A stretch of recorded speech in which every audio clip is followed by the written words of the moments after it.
Hey guys, it's Tony again. I just did the unboxing video for the 5C HD. Now we've got the Studio C Mini.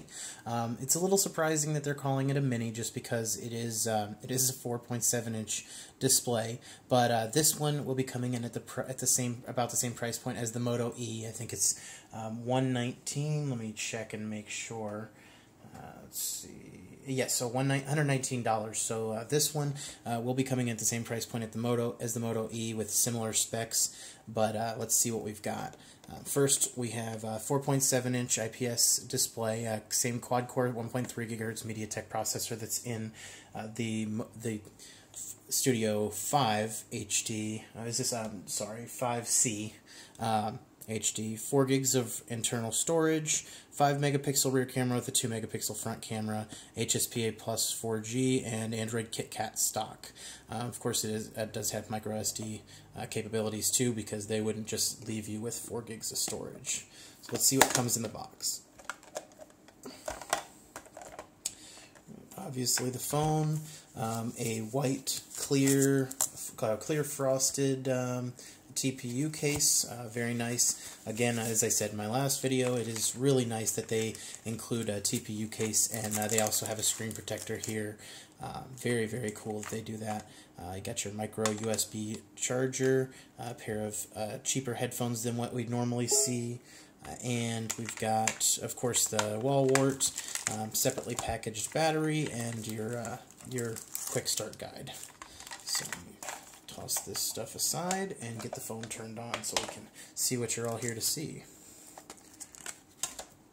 Okay, feels like a good feeling back. It just looks like a high quality device. I mean, it is actually pretty impressive that they're doing this at $119. So this back just peels off instead of being the shell like the 5C.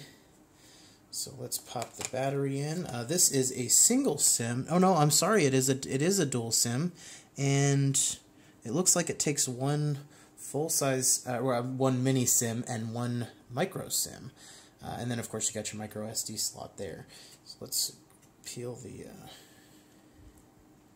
There we go. One thing that I think is really neat about this coming in at a similar price point to the Moto E is I don't believe the Moto E even has a front-facing camera. I'll have to check. Let me see. Yes, the Moto E, 5 megapixel and no secondary camera, correct. So there is no front camera on the Moto E, and this one does indeed have a 5 megapixel rear camera and a 2 megapixel front camera. So let's turn it on and see how the software looks. As I said, this does have Android 4.4 KitKat on it. 4.4.2 probably, that's what's on the Studio 5C. So that's probably what we're going to see here too. Good looking screen, just as always with blue. We've got the resistive buttons down at the bottom, menu, home and back. This one is the white version. I think it comes in, let's see,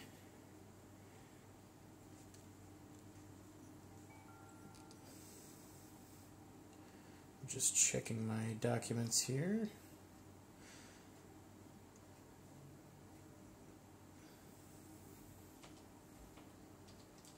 It comes in white, black, blue, kind of a teal blue. Let's see here if you can see it.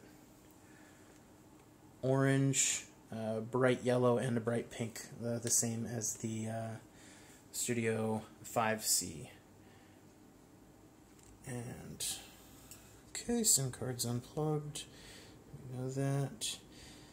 And let's just go ahead and real quick take a look at the software. There doesn't seem to be much bloat on it, so we've got browser and Chrome pre-installed, which is nice, AOSP gallery, messaging and Hangouts, and Google+, which is really neat that they include that stock. It feels nice, feels snappy. Wow, we've got a little tutorial in the camera. That's pretty neat. Let's see. Let's go back. And for having 512 megs of RAM, this is not feeling too bad. Of course, I haven't installed anything on it yet, but 512 megs of RAM is kind of low for newer devices, but Android 4.4.2 seems to be doing a pretty good job of having a low memory footprint. So, but it looks really nice. It feels nice for $119. If you have somebody in your family who just needs who wants a smartphone that works well, this is probably going to be a pretty good option for them. As long as they're on a GSM network and can use an unlocked phone. Here we've got, since it is a dual SIM card phone, I did notice on the Jelly Bean dual SIM phones that they would have both of these signal bars here. So even if you had one SIM card in, the secondary SIM card signal bar would still show, and now they've put it down to one, which is nice. So you probably only ever see two of those if you actually do have both SIM cards plugged in. Let's just take a look at the settings again. So, like you can see, everything's really close to stock Android. I mean, just almost I can't tell the difference. Let's see how much storage usable storage you actually have on this. 2.3 gigs total space, after the OS and all that. So of course you're going to want a Microsd card, but you can always throw one of those in up to 32 gigs. I've found that most devices which say they're only up to 32 gigs actually do take a 64 gig card. I don't know what the ramifications of that would be, or what the problems with that could be if you do use a 64 gig card. I might have a 64 gig card laying here somewhere.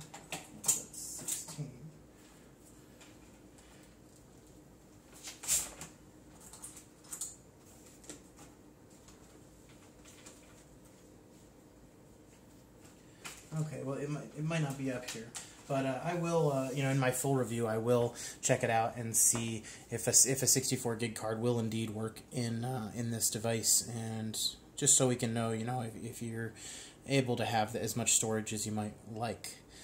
Like I said, AOSP gallery, so it's nice that they're putting that in there. Although I don't know many people who use the gallery app anymore, because you've got the Google Photos app, which is really much better.